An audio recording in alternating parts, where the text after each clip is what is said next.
Hey everyone, and welcome to Business Boutique. I'm Christy Wright, and today we are talking about how to get more customers. Later on in the show, I'll be interviewing Raina Pomeroy. Raina is the founder of Raina & Co., and she's the creator of the Dreamy Client Magnet program. We're also going to be talking about how to get more customers into your business. Of course, I'll be answering one of your questions, and I want to give you some encouragement to show empathy. But first, let's go ahead and talk about how to get more customers. Hey everyone, and welcome to Business Boutique. I'm Christy Wright, and today we are talking about how to get more customers. Now, as I'm sure you can tell, I'm sitting down because let's be honest, when you are in your second trimester of pregnancy with your third baby, you need all the help you can get. So just bear with me. And this is a good lesson for you because when you're going through real life in your own business, change some things. Bring in a chair. Bring in a stool, bring in whatever you need to keep doing the work that matters to you, but still accommodate whatever you're going through. So that's what we're doing today. And I'm so excited because I am tackling one of the most common questions I am asked in business in any different area. I'm asked about marketing and sales and taxes and licenses and business plans and money management and all the things. But I'll tell you the most common question that I'm ever asked is how to get more customers. I get asked this almost every day. How do I do it?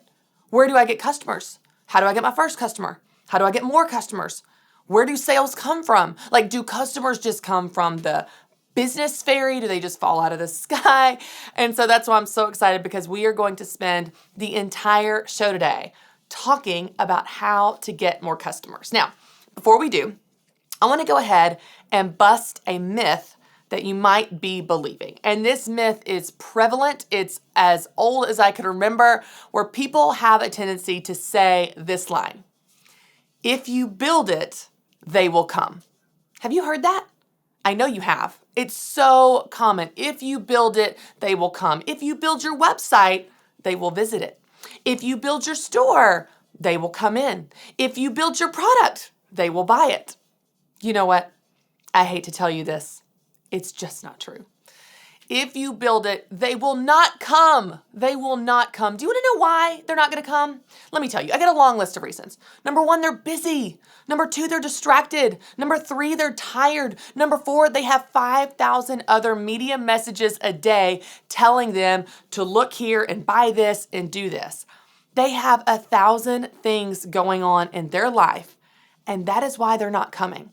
So if you build it, they're not going to come. We've got to stop sitting back and waiting for them to come to us. We've got to stop building these big, expensive, important, impressive, beautiful things and wondering why no one's showing up. And some of you right now, what I'm saying is hitting home because you did that.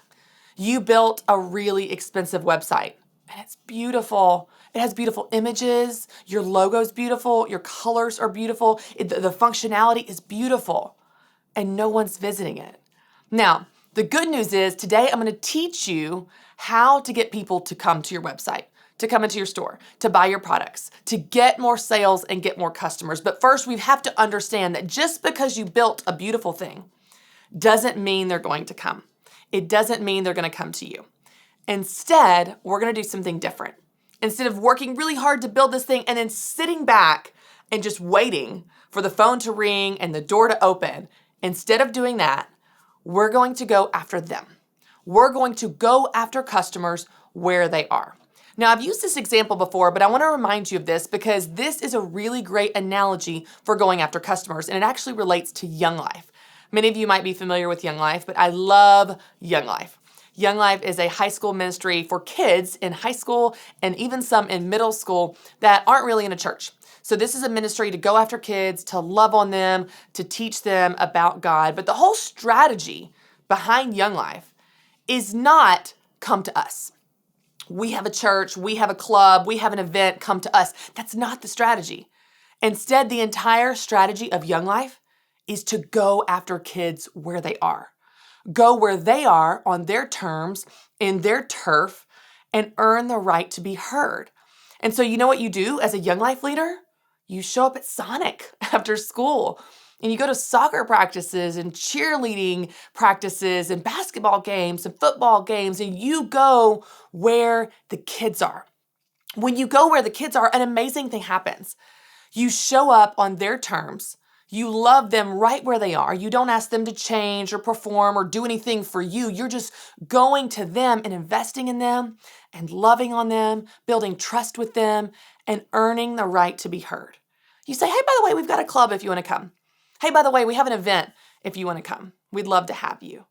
And what's amazing is this strategy of going after them where they are works.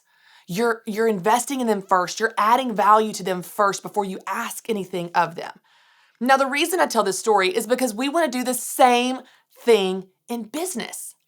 Instead of saying, come to me, come to my website, buy my stuff, sign up for my contest, buy my products, use my services, tell your friends, sign up now, buy here, pay now, instead of making all these asks of our customers and some people that don't even know who we are, instead of shouting at them and asking them to take action to come to us, instead, we're going to go to them. We're going to go meet them where they are.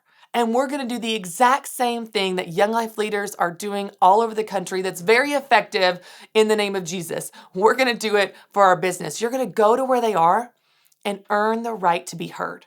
You're going to invest in them. You're going to love on them. You're going to build trust with them. And then when the relationship is there, when you've gone after them and added value where they are on their turf, on their terms, then you can say, hey, by the way, I have this product. Hey, by the way, I have this service that I think would really help you.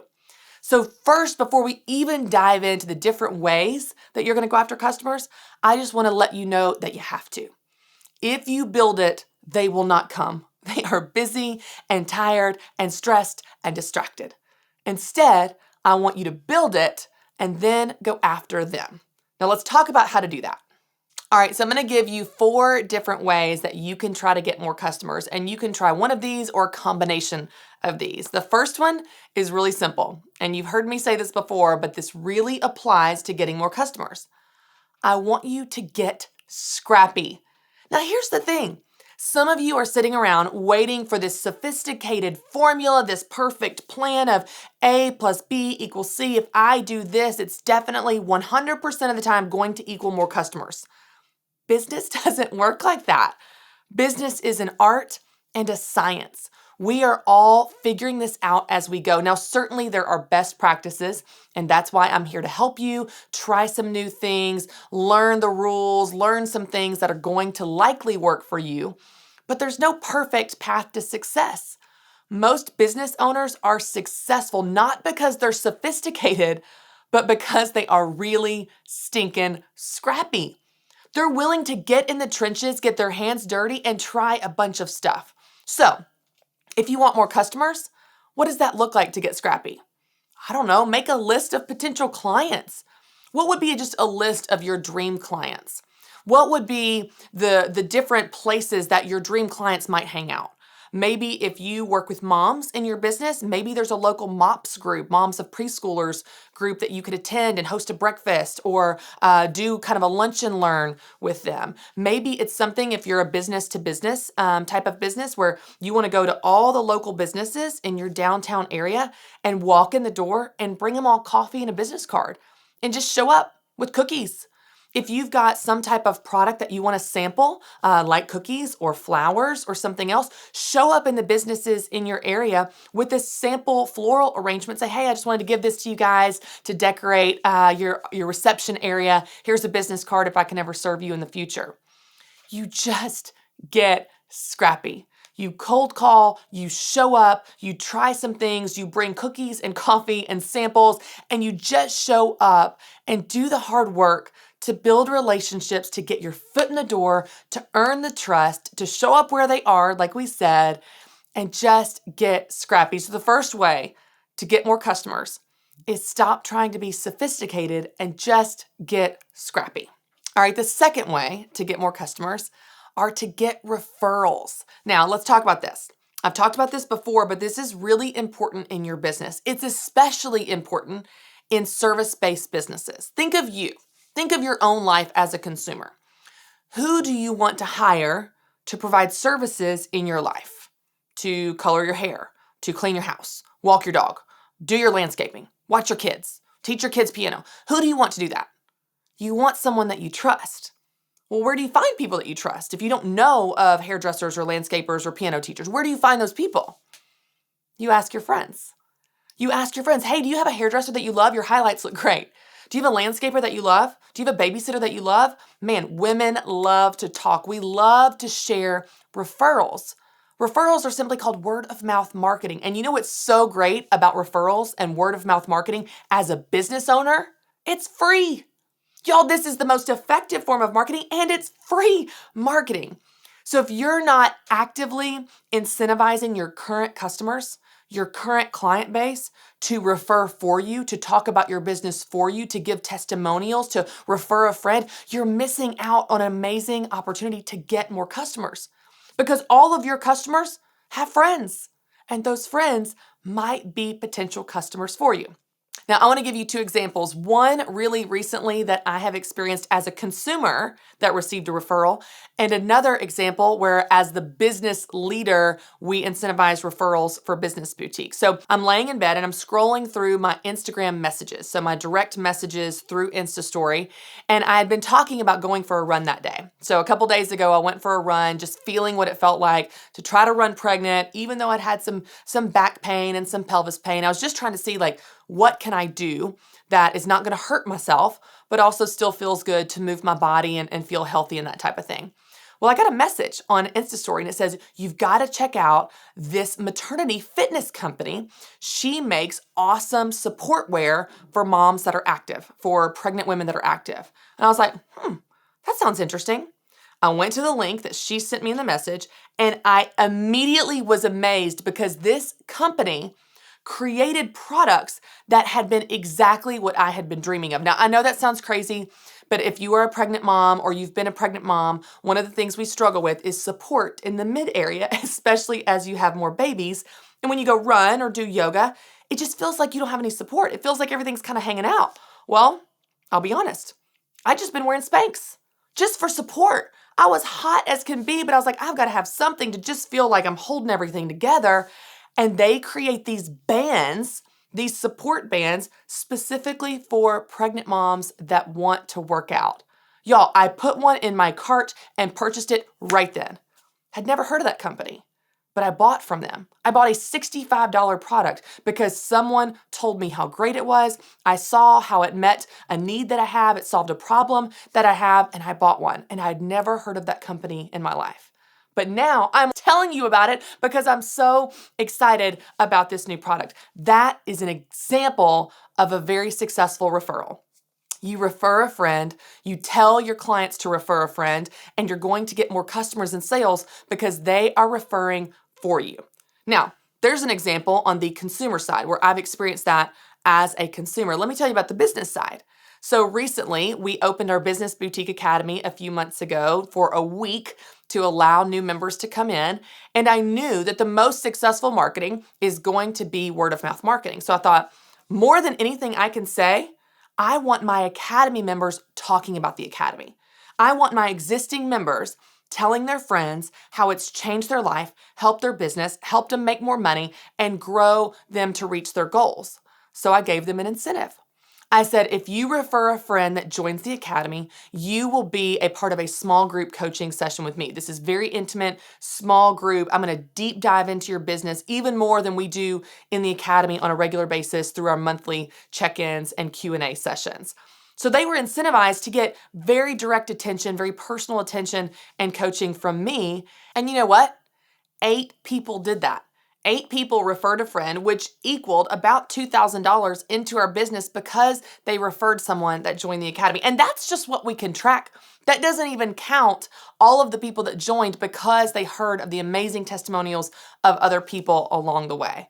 Y'all, referrals are powerful. So before you think about or worry about going to get all these new customers by yourself, activate the tribe that you already have in front of you.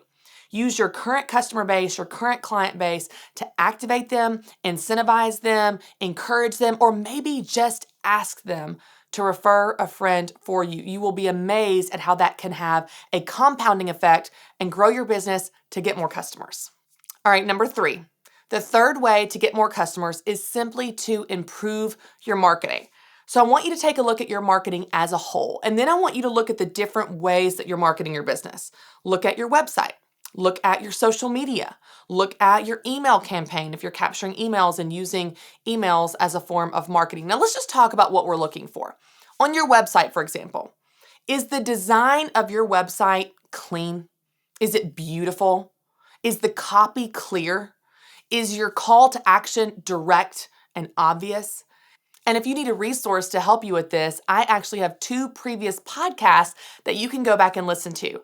Podcast episode 2 and episode 31 with Donald Miller. Now, Donald Miller is a friend of mine, but he also is a branding and messaging expert.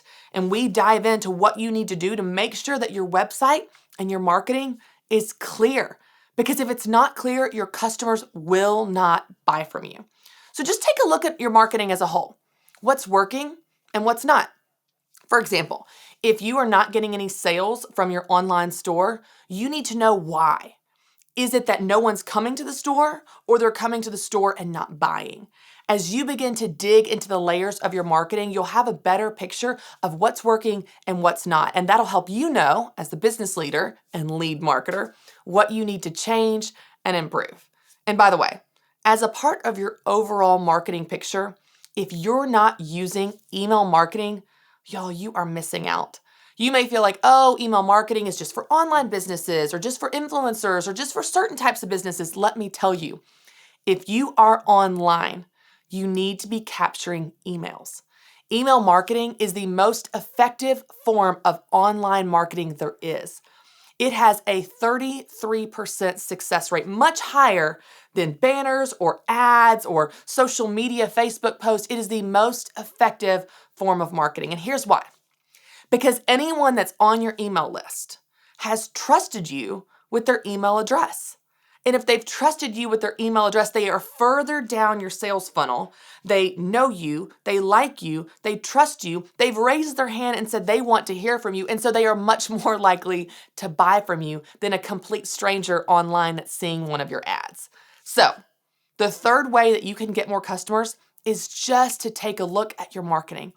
Find ways to improve your marketing as a whole, from your website to your social media campaigns, to your email marketing. Dig into this. And if you need help, reference those previous podcast episodes. And I even have a course specifically on social media called Social Media Simplified. And you can check that out to have more of a deep dive into how to build your social media so it can build your business. So the third way is just to take a look at and improve your marketing. All right, I want to give you one more way to try to get more customers, and that is simply to try something new.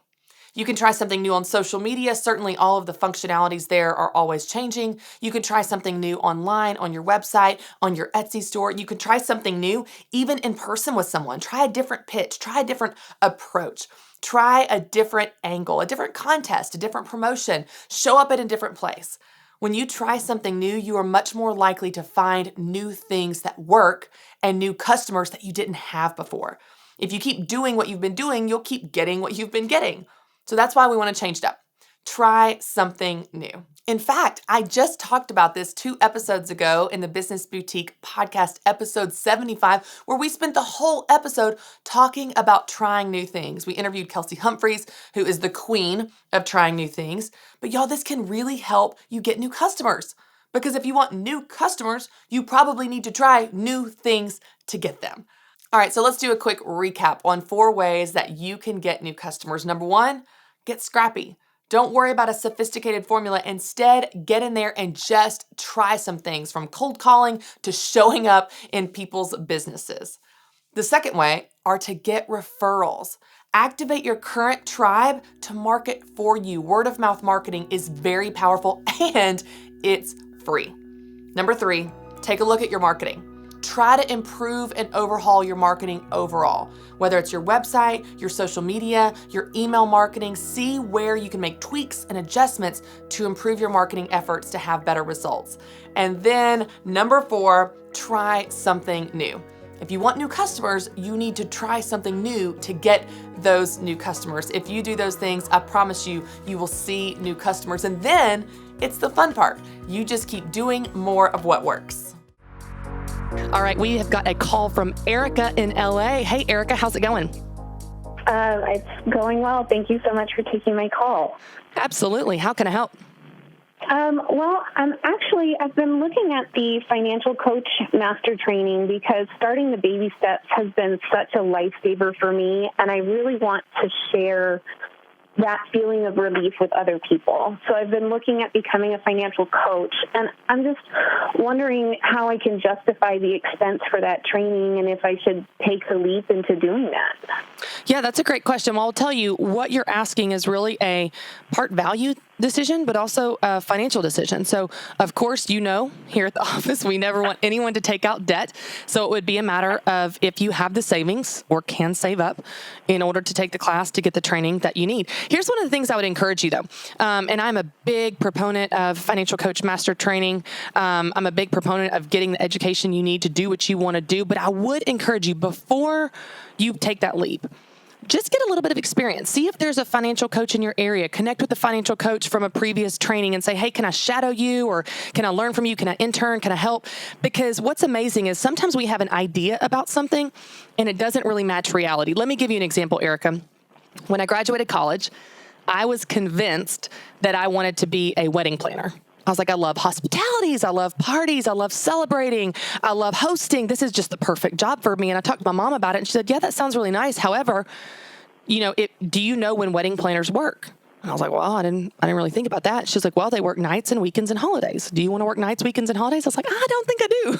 So sometimes our idea about a profession or our idea about a business might be slightly different than the reality. So what I would encourage you to do before you even take the class is just to get a little bit more exposure to it, not just as a consumer, but as someone that would be doing the coaching. See what those coaching sessions are like. Get your feet in the water, kind of start to experience it. And then through that experience, you'll have more clarity of, yeah, this is the right path for me, man. I'm ready to take this class. This is the next logical step in my journey of growing in this area and starting this business.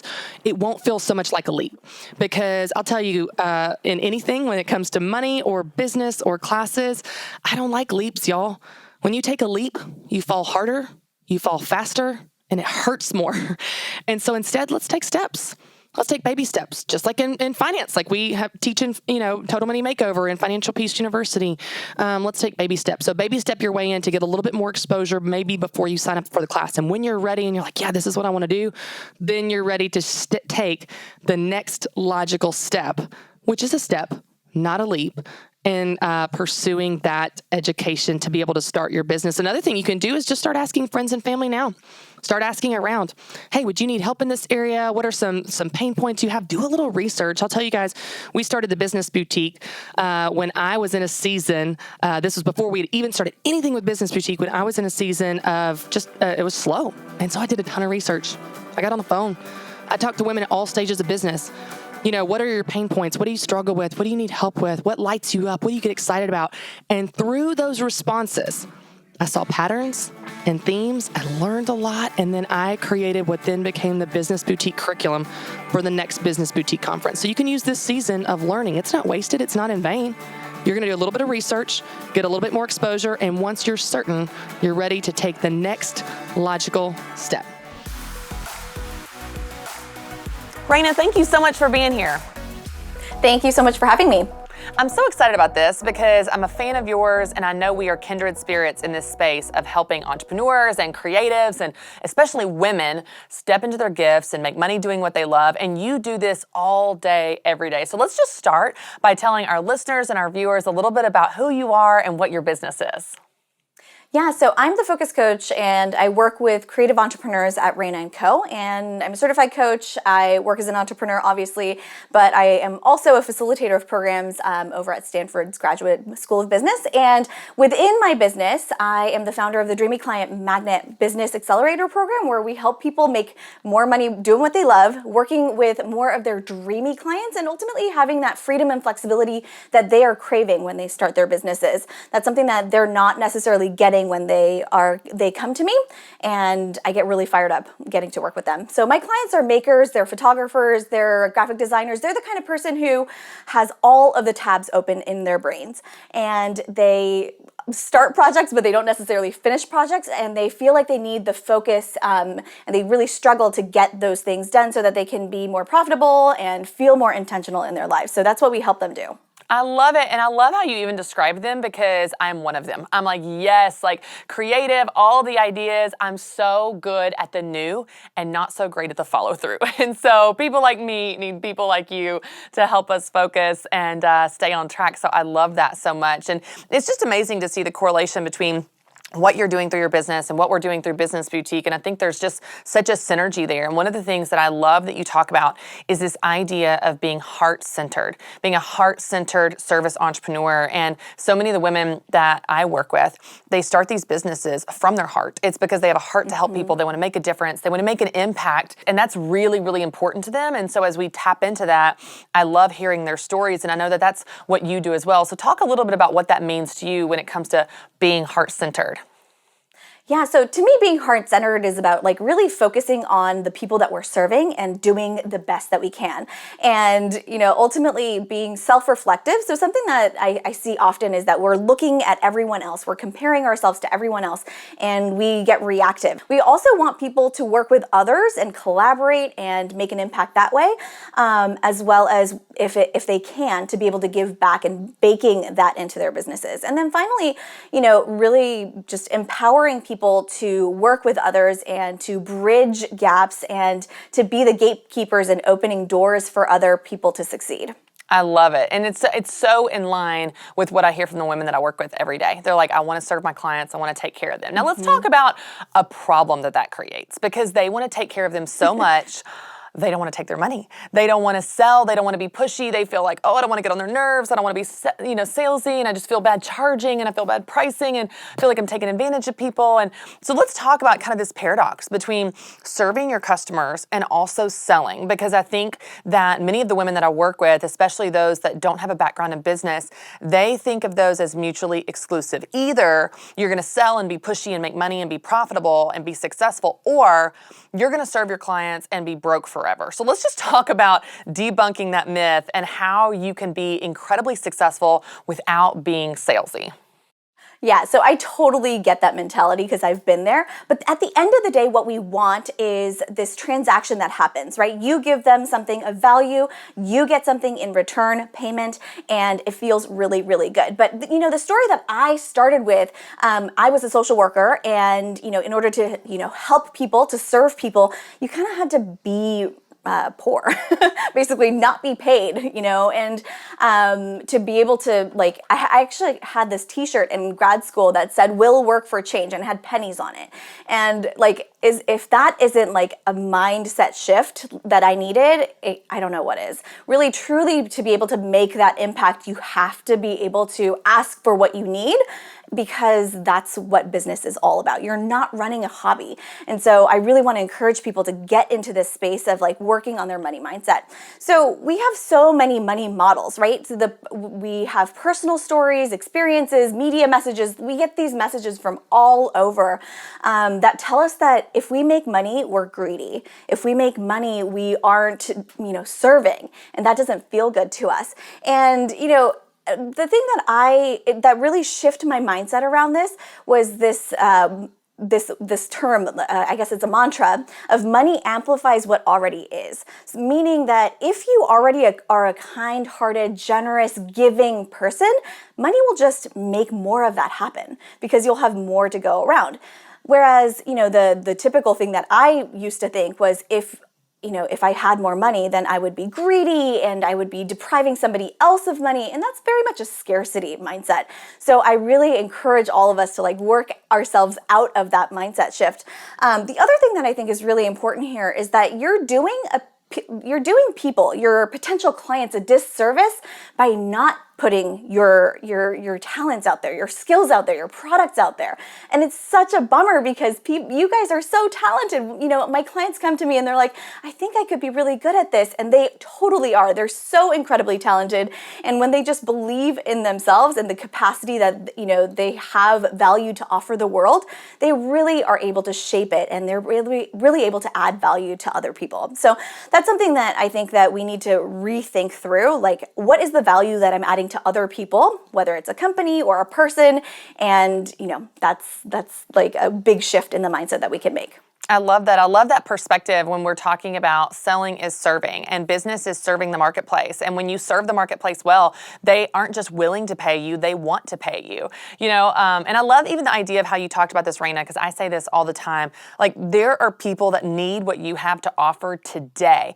And I'll give you a quick example. There was this deli, this like bakery deli that I used to go get sandwiches at all the time. It was about 2 miles down the road from my house. It was a local, really cute little company, and I would go get my favorite sandwich and all that.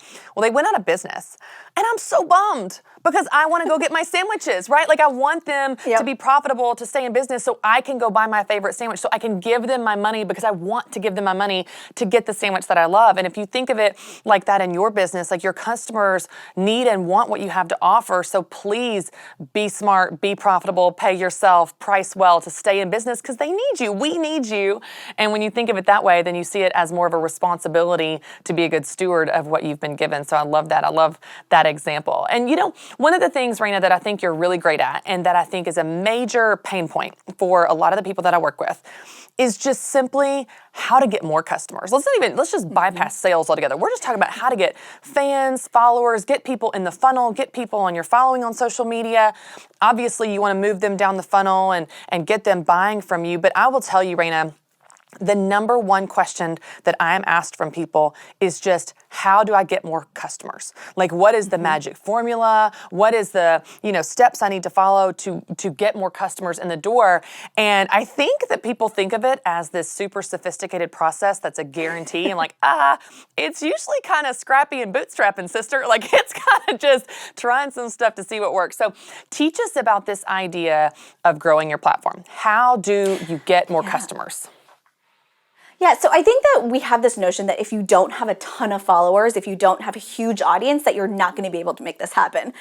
To be honest, like, everyone starts from zero, right? Everyone starts from this place of, I have nothing, I have no one, I don't have, you know, and so we all start from the same place. And so if you can remember that, you're not comparing yourself to, you know, somebody who's 5 years, 10 years down on their entrepreneurial path. So the first thing I think of is, how many touch points do I have to have with somebody before they're interested? How many touch points do I have to have with somebody before they end up buying? Because it's not always a guarantee of, like, the first time somebody learns about something, they're going to buy from you, right? If you think about your experience with something, you probably have to see a commercial once or twice, or see a Facebook ad, or see somebody using it before you're like, oh, that's something that I would love to use or have a recommendation for. So just like as a consumer, how long does it take for you to make up your mind? And then as a service provider, as a product creator, like, you have to be in somebody's face, not in an aggressive way necessarily, but just like being in the, you know, ethos, no, that's not the right word, just being in the sphere, orbit of somebody, and being able to capture their attention. Our attention spans are so incredibly short. And if we can, you know, be enticing, be of service, add value to them, that's where people are going to start really paying attention to us.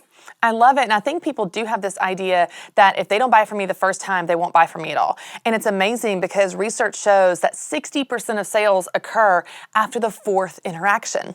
That's just in general, but I love how you said, I need to understand how many touch points I have with someone. But guess what?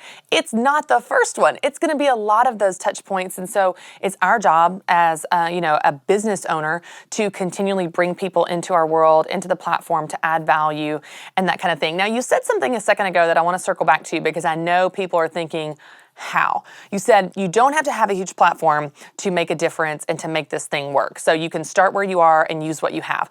Let's talk about how to do that. So someone is listening or watching right now and they're thinking, okay, Raina, I've got 150 Instagram followers. I've got, 500 people on Facebook.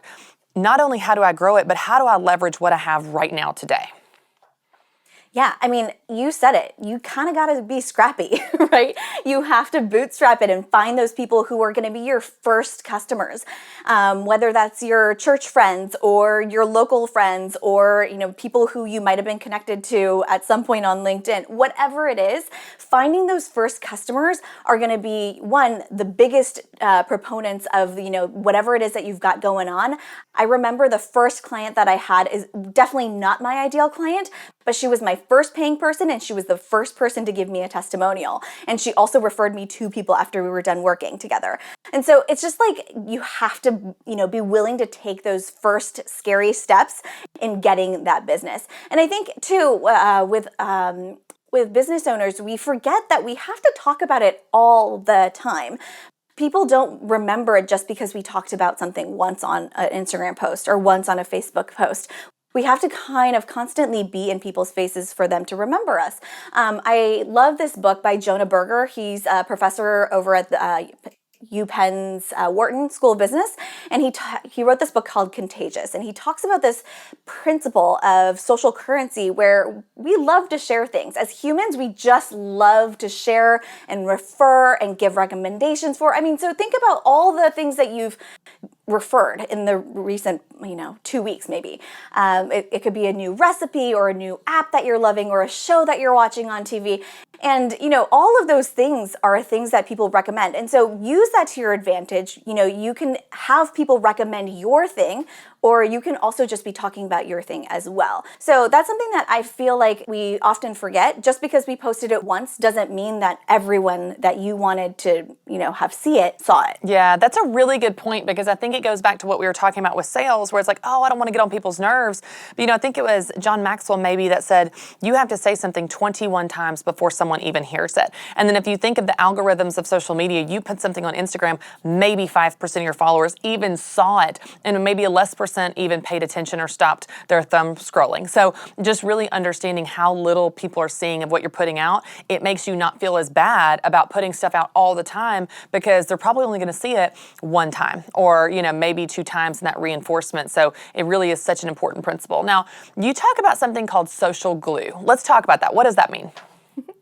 Yeah, social glue was the first way that I really connected with a fully booked client roster. And it's basically you networking, but with a really great intention of like giving before you try to receive. I think so often I will get a pitch from somebody wanting something from me without really offering anything in return. If you said, hey, I have something of value to offer, I would want, through reciprocity, to offer something back to you. And so social glue is this intention of I want to give something and possibly receive something in return, but it's really a very relational way of networking. Yeah, that's a really good point. It's interesting. I get the same type of requests where people will send me a tweet like, hey, will you pitch my book? Or hey, will you review my book? Or hey, will you share my business? But everything about the tone of it and the posture of it is, will you do this thing for me? And it's not that I'm not willing to help people, but I don't like the heart behind it of like, what's in it for me? Because what I'm interested in is, how can you help my customers? How can you help my followers? Exactly. So the total opposite approach, and I'll get this every now and then, someone will send me a message on Instagram that says, hey, Christy, I love what you're doing. I came to the Business Boutique event. It changed my life. Here's how I'm helping women, and here's how I think that what I'm doing can help the women you're serving. And then I'm immediately interested, and I lean in and pay attention, because why? They're not talking about what I can do for them. They're talking about what they can do for my audience. And if you think about this, we understand in business, all day, every day, your customers are thinking, why do I care? What's in it for me? So we're supposed to answer that through our content, through our business.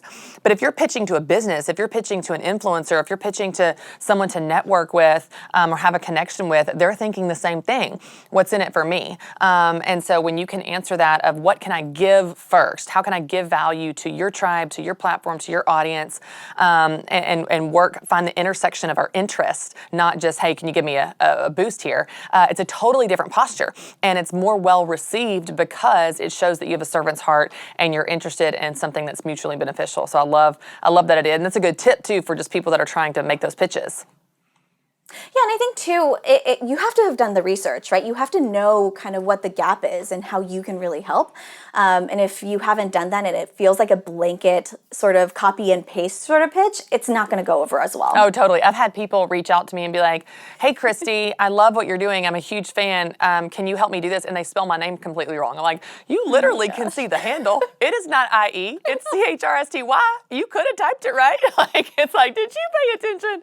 That's so funny. Well, that's just such a great takeaway because I know that we have people listening and watching right now at all stages of business, and all of them want the same thing. They want more customers. They want more of an impact. They want to be able to help more people. And so those are some good tips and tricks and just giving people permission to be a little scrappy, to bootstrap it. So you know what? Start with your family and friends. Start with your church and leverage word of mouth and leverage referrals, whatever you got to do to get it off the ground. It's not this perfect science and a perfect formula. Most of us are just making it up as we go, to be honest, and doing the best we can. So that's a great takeaway. I would love it before we wrap up, Raina, if you would tell us how our listeners and viewers can connect with you and what you're doing and what's coming up next and social media, your websites, all the fun things you've got going on. Yeah, sure. So you can find me over at rainaandco.com. I know we didn't have a chance to talk about it, but we have a really cool thing called the CEO report, and I would love for you to go check it out. It's like data mining in your business, even if you do not like data. So go over and find that at rainaandco.com/CEO report. And then I love Instagram. I know, Christy, you talked about it, but you can find me over at Raina and Company, and you should definitely DM me because I always DM people back. And if you're interested in the Dreamy Client Magnet program, we are enrolling every so often, and we would love to have you on the wait list. So go over to dreamyclientmagnet.com for that. I love it. Raina, you are just a wealth of knowledge, and I know you're crazy busy, but I appreciate you taking some time to teach us and inspire us and encourage us on this entrepreneurial journey. We're such a fan, so thanks for being here. Thank you so much for having me. Hey everyone, and welcome to Business Boutique. I'm Christy Wright, and today I have some encouragement for you. Now, I'll tell you, this piece of advice, I would love to say that it's mine, but it actually was some that I got from someone else.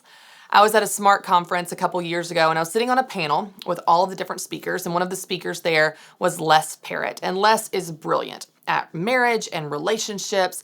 And we got a question from the audience where one of the audience members raised their hand and said, hi, my name is so-and-so. I'm engaged to be married, and I would just love to know what is the best marriage advice you can give me.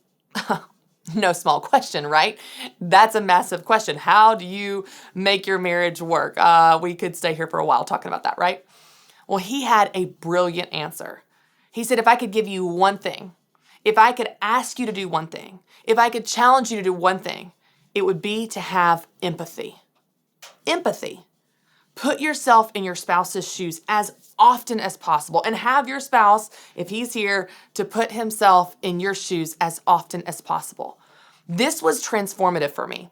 This was a couple years ago, and I will tell you, I have used this tip, this nugget of advice so many times since then, and it has dissolved conflict, it has increased understanding, it has increased connection in my marriage. But y'all, we don't do this in life. We judge ourselves by our intentions and others by their actions. When someone cuts us off, we're like, what a jerk. They're so selfish. I guess they have somewhere to be. When we cut someone off, we're like, oh, sorry, didn't mean to, right? Like, we always are seeing the world from our own perspective only. It leads to conflict. It leads to misunderstanding. It leads to broken relationships. The one solution to all of this is to empathize. Put yourself in the other person's shoes and give them the benefit of the doubt. A few years ago, I experienced this as well, where I was on a speaking trip up in New York, and I'd gone to a new restaurant to just grab some food really quick. And y'all, the service was terrible. And I don't mean like New York terrible, where it's like cool to be a jerk. I mean like it was just slow. It was the guy didn't know what was going on. He brought me the wrong order. Like he was just all out of sorts. Well, I kind of love business, and I feel it's my responsibility to let someone know, hey, this needs some work over here. And so as I walked up to the hostess stand to just let them know, hey, this didn't go really well, something in me clicked. It thought, maybe he's had a bad day. Maybe he's new. Maybe he just needs a little bit of help. And instead of being angry that what should have been a 30-minute meal took an hour and a half and was wrong every step of the way, I changed my entire attitude and posture as I chose to give that server the benefit of the doubt and empathize with him. I went to the front and I said, hey, just want to let you know, it seemed like my server might need a little bit extra help. He seemed a little confused today. And they said, oh my gosh, thanks for letting us know. It's his first day. He's never served before. We'll definitely try to give him some more help and support.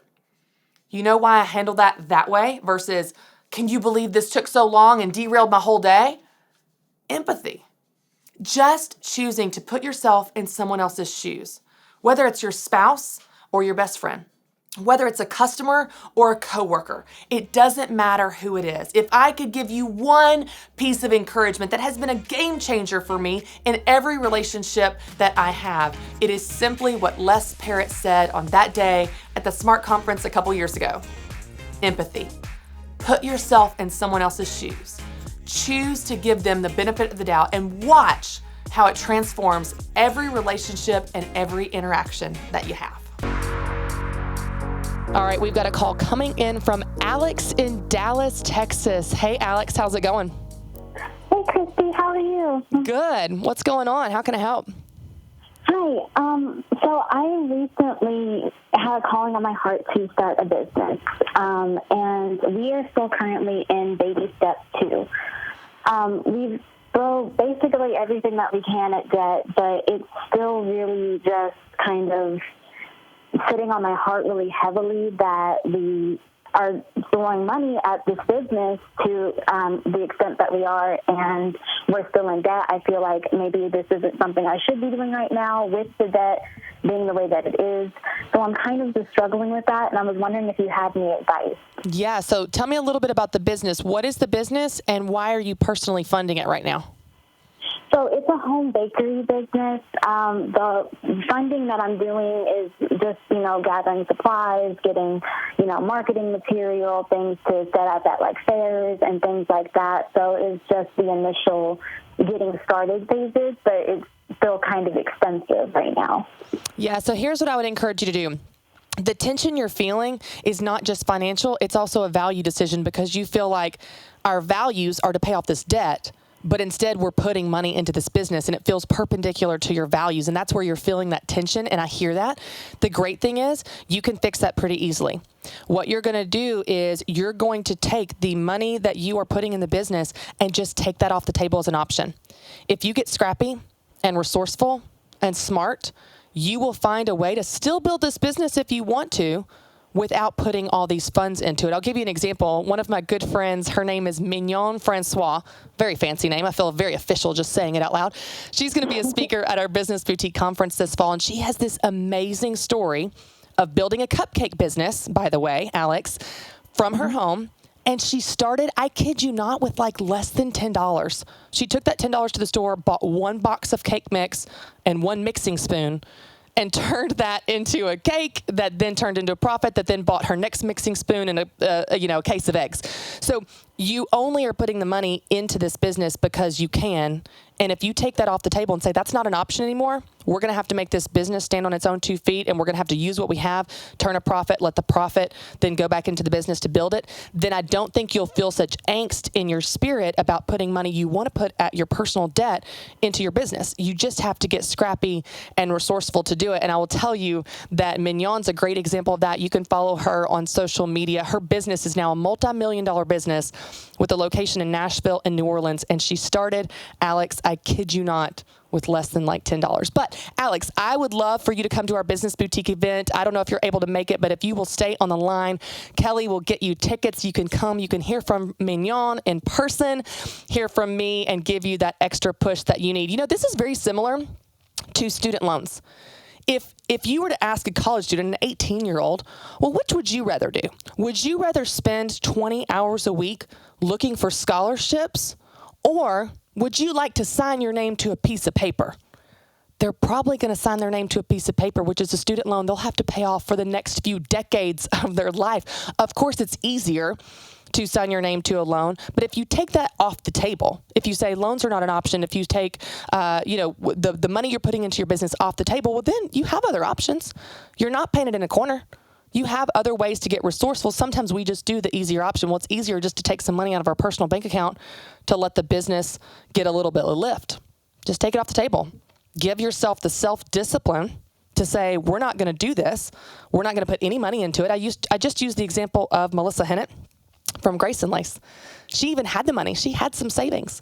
And she said, no, we're not going to do that. We're not going to put any of our personal funds into the business. And if you do that and take it off the table, it forces you to get really creative, really scrappy, really resourceful, and then you will find a way to make that work. Maybe it starts smaller. Maybe it starts less impressive. You don't get the big new fancy computer. You don't get the big office building or the boutique storefront. You don't get all the nice equipment. You don't get the cute new laptop bag or, your ideal mixer on day one, and that's okay. You're going to start small. You're going to grow slow. You're going to own it every step of the way, and then you won't have that anxiety in your spirit of putting personal money. You want to put your debt into your business because the business is now supporting itself. And that's something that you can be proud of.